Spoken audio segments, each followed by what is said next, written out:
Hi, welcome back to the Hand Toolery. I'm Andrew Malacy, and you're seeing a cheese grater because I want to talk about some hand tool principles outside of the workshop. You might have already guessed that a cheese grater basically is a hand plane with a bunch of little tiny blades on it. And these blades are curved, kind of like a scrub plane, to be able to hog off material quickly.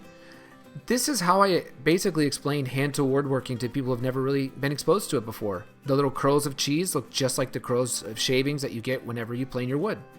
And so it's a really nice, adequate comparison in my opinion.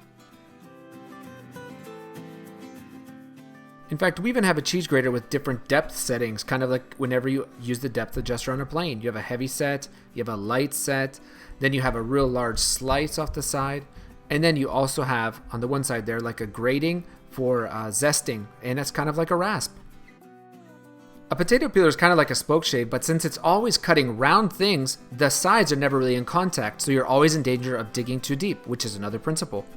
And like a furrow splits the wood along the grain, the apple core has to consider the middle of the apple whenever you cut it up.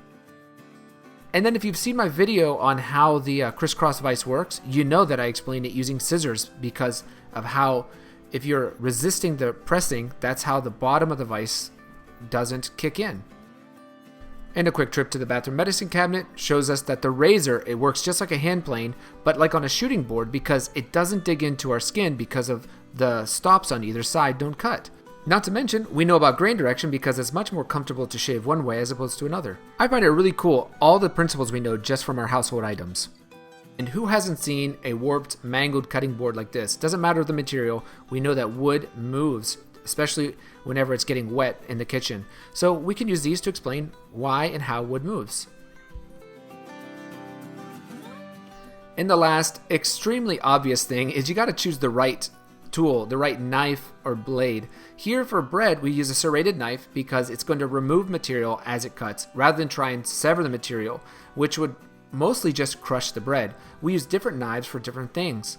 And so also whenever you're cutting very close to the end of something, you have to support the offcut, which is a principle that we all know too. Anyways, I hope you enjoyed. See you around for the next one.